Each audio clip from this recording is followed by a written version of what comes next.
Kumusta? Okay lang. Kumusta? Okay lang din, sir. Si Edito po mga kababayan. Kilala nyo pa siya? Siyempre. Wala na pala kayong bahay. Wala na. Bakit wala na kayong bahay? Na ano sa ano, wedding. Mm. Dito na lang tayo. Kaninong bahay to? Sa kapatid ko, sir. Ah, Kapatid sa anak ng papa ko. okay. Kapatid ng anak ng papa niya. Kapatid niya. Ate. Iba kami ng ano. Iba ng mama. Iba ng mama, no? Opo.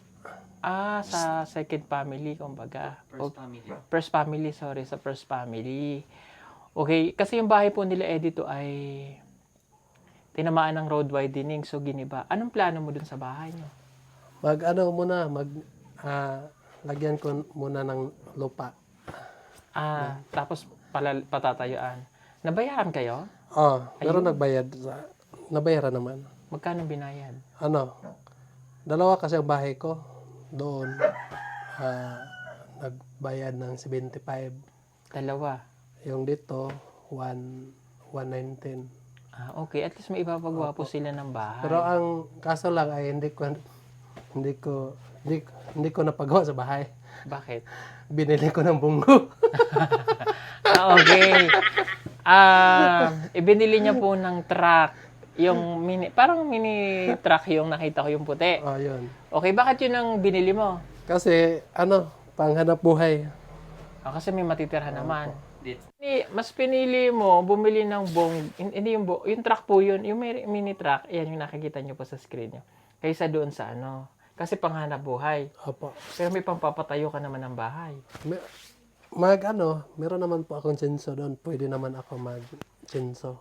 So, karga ko lang sa sakyan yung kahoy. May panggawa na. Opo, patayo. Okay. Mabuti at kahit paano mababago na rin yung lumang bahay nila. Ngayon, kamustahin natin si Edito. Kamusta naman? Okay naman. Okay pa rin. So, mataba na ako. Hindi, parang di naman. Parang di naman nagbago. Kasi kasi kung mapapansin nyo po mga kababayan, mula nung nakilala namin siya, ay hindi naman siya lagi na nabablog noon kasi mayroon na siyang YouTube channel niya. Kamusta ang YouTube channel? Yung YouTube channel namin ay okay naman po, pero wala pa kaming sahod. Bakit wala pang sahod? Meron sigurong problema. Wala pa yung pin nila? Wala pa. Baka hindi ito naayos. Sa post office, puntahan niyo?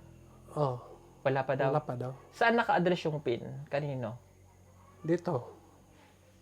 Dito kasi in-address. Dito sa Malabog. Kanino? Dapat hindi dito in-address yun eh. Dapat in-address yun sa syudad, hindi dito. O kung pwede sa Panabo or what. Kaya hindi pa nakukuha yung pin. So, pwede siguro yan. I-request na lang ulit. Kasi mga kababayan, hindi kami yung may hawak ng channel niya. May mga kasama ka, no? Sila yung nagsasabi sa'yo. Sila. Nakikita mo ba kung magkano na yung income? Sinasabi nila sa'yo? Okay, mabuti. Nagbablog pa rin kayo? Ngayon, wala pa. Dahil busy po ako doon sa uma ko. Okay. Ituloy nyo ha. Ituloy mo yung pagbablog. May sweldo naman talaga yun. Ang problema yung PIN. Ngayon, ang kailangan dun sa PIN ay ma-request ulit. Kasi hanggang 3 yun, di ba sis? Para kung hindi pwede sa manual, kung hindi pwede ipadala sa iyo yung PIN, ima-manual yun. I-email na lang. Email. Oo, pero sabihin mo dun kasi si Edito talaga, syempre hindi naman niya alam yun Sabihin mo dun sa sa'yo, i-request ulit ng PIN. Tingnan yung address noong nakalagay dun sa Google AdSense kung saan naka-address. Dapat hindi dito naka-address. Kung may kakilala sila sa city, doon nila i-address. Doon na lang sa city. Oo, kasi hindi darating yun dito. Tapos, i-follow up sa post office. Ini-edito mula nung after namin makilala ka. Ano na nangyari sa buhay mo? Noong una, nga hindi pa tayo nagkakilala, mahirap talaga ang buhay. So ngayon nga simula nagkilala tayo, parang konting umangat ang buhay. Umangat ang buhay mo. Kasi nung una kahit yung motor ko isa lang, Oo. utang pag yun. Oo. Opo. Sa ngayon, meron na tayong mga sasakyan nga kahit maliliit lang pero magamit natin sa paghanap Anak buhay. buhay. Okay. Yung tok-tok. Ay, tawag na. Ay, Yung tricycle mo, Bao bao-bao. mo. Oh, nandun lang din. Ginagamit. Oh, kita mo, dami niyang sasakyan ha. Meron na siyang tok-tok. Meron pa siyang tik-tik. Tik-tik. Tsaka meron pa wakwak. meron pang wakwak. Nabago ba ang buhay ni Edito? Opo, nabago po ang buhay ko ngayon. Kasi meron na tayong nabili. Oh, gumaan gaan na? Opo, Hindi gumaan. nahirap? Hindi na Okay. tulad ng Dati. una. Opo. Oo. Napunta ka pala kay Irene ha.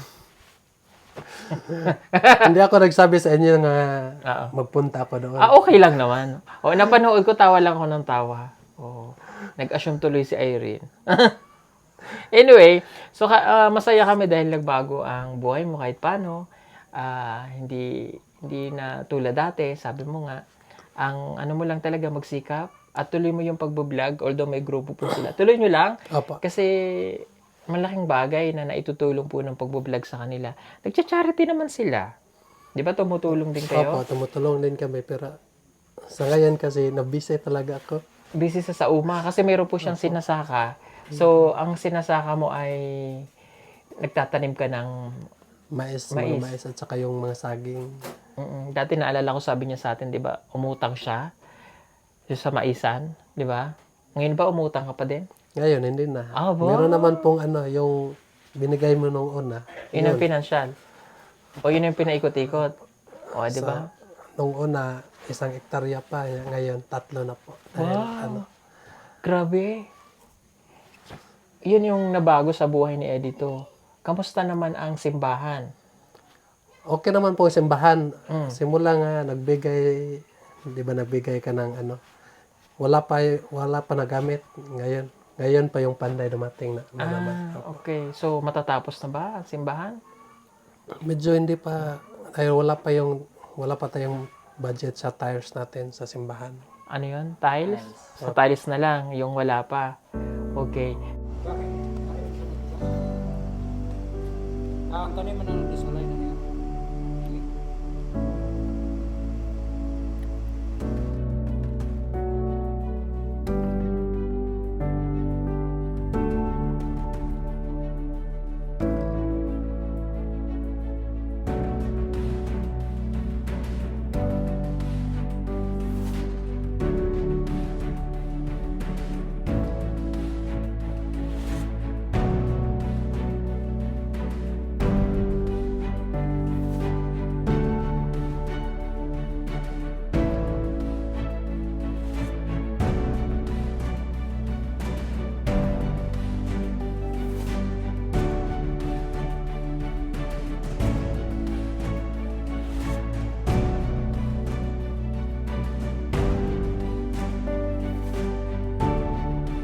Pero, nakakapagsimba na ba doon yung mga Ay, member? opo, doon na kami magsisimba. Kasi may atop na, may bubong na, at saka, ano yan siya, no? Okay. At nabalitaan namin, nag-birthday ka nung nakaraan. So, dahil dyan, Happy birthday! Happy birthday to you! Happy birthday to you! Happy birthday! Happy birthday! Happy birthday to you! One more time! Happy birthday to you! Happy birthday to you! Happy birthday! Happy birthday! Happy birthday to you! Ayan. Siya po ay nag-birthday noong May 31, tama? Opo. Okay. Ilang taon ka na nga? 32 na po ako. Ah, bata pa. Bata pa siya. Okay. Anong wish mo? Yung hiling mo? Wish ko lang po nga kahit matanda na ako ngayon, so sana po ay meron pa rin makanap ako ng pamilya nga handang magsama sa akin habang buhay. Mm. So, i-wish ko lang po yung mga mama ko, yung lahat nga mahal ko sa buhay. Sana po ay hindi sila magkasakit. At lalo na tayo, ikaw Sir Paul, sana po ay wala kang problema sa buhay.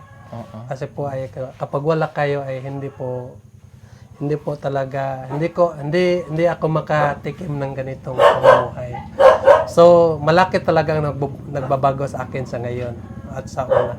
So nung alam ko lang sa unang laging nangungutang, so magbayad naman po ako pag nangungutang ako. So yun lang siguro at maraming salamat po sa inyong lahat, labi na Mang Ili, sa iyo at saka sa buong team natin. So, maraming salamat po. Okay. Blow na. Yay! O yan. At late na po yung aming pa-cake, no? Dahil busy po kami noon, hindi kami nakapunta dito. Pero hindi namin nalimutan ang birthday mo. Diba? At kaya namin siya pinuntahan. Siyempre, para personal ko po siyang makamusta. Personal namin makamusta. Dahil hindi naman lagi namin po siyang nakakasama. No? At abangan nyo po dahil makakasama ka ulit namin. So magbablog tayo. Kasama natin siya kasi team naman tayo. So we work as one naman. So lahat naman ng ginagawa namin dito ay para rin sa mga katutubo. Tama po. So katutubo siya. So mas maigi na may kasama po kaming katutubo. Doon sa may project kasi kaming pupuntahan. So na-inform mo na ba siya, sis? Waro pa. Ay, hindi pa. Na-surprise. Surprise. Isasama ka namin. Okay lang. Okay. Akit kasi tayo ng bundok. So, meron tayong mga katutubo na pupuntahan. Ito yung mga remote area talaga na kung ang bahay nyo dito, mga ganito na, doon wala. Wala. Mga abaka lang ang dahon. So, mas maigi yung meron kaming kasamang katutubo na nakakapagsalita ng lingwahe nila. At sa Bisaya, wala namang problema. Nandiyan si Kuya Eli, si Peter Paul. Pero iba pa din yung mayroon tayong kasamang isang katutubo. Para at least maano nila na ito yung natulungan namin, ito yung nagbago ang buhay kahit paano. Ma-inspired sila, no, sa mga katulad po nila. So okay lang na isama ka namin. Opo. Ano lang, pag maglakad tayo mga isang araw, mag-chat ka na lang sa akin. Okay. Para hindi ako Oo, makalakad. syempre. Iyaano ka namin kasi syempre kailangan it takes time din kasi syempre may uma siya, may inaasikaso sa simbahan, may negosyo siya. May negosyo 'yan. Tapos yung iba pa, 'di ba? May mga ginagawa siya. So yung truck mo ba pinapaarkilahan mo? Hindi. Ako lang ang nagde-drive yung yung Ano ikinakarga mo doon? pag mayroong magbenta ng mais doon sa Sa'yo na nag-arkila. magsabi lang siya ipakarga. Ay, may bayad. Opo. Ay, kita mo.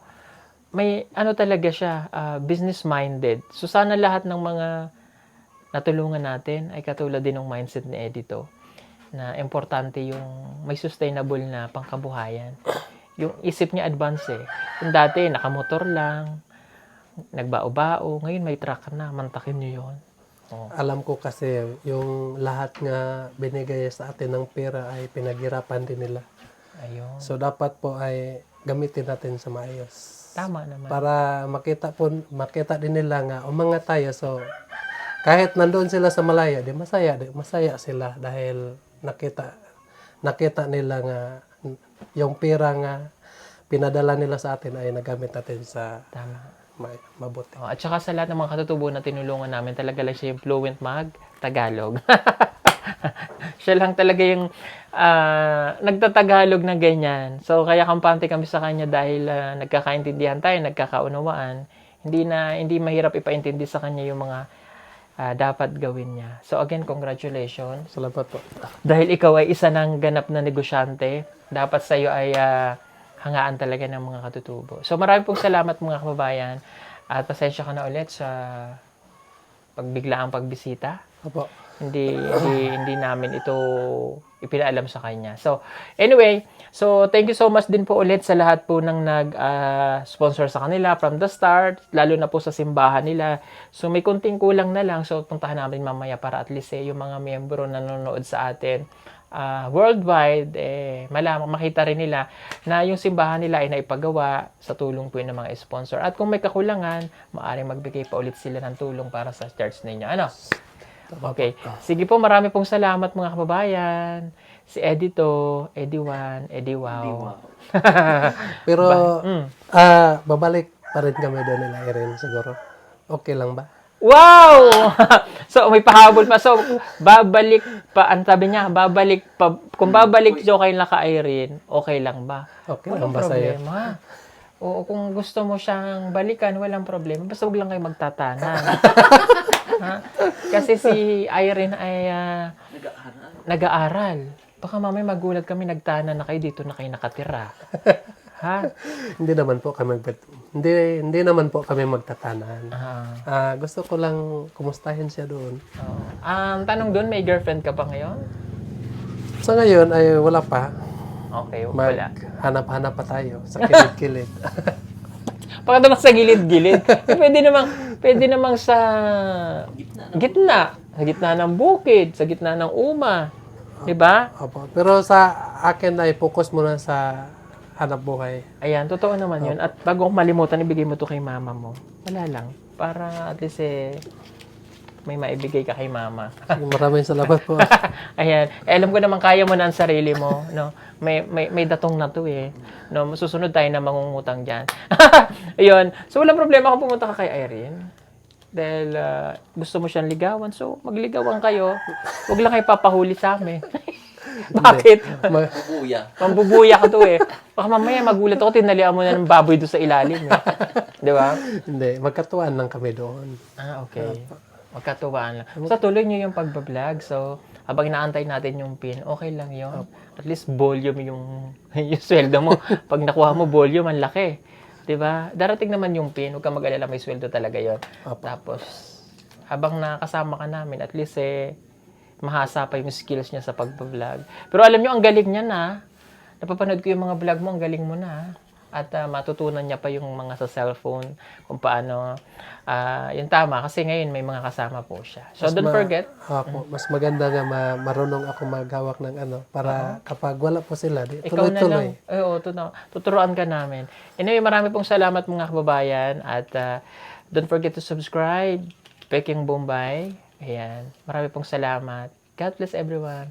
Thank you so much and happy birthday again. Bye-bye!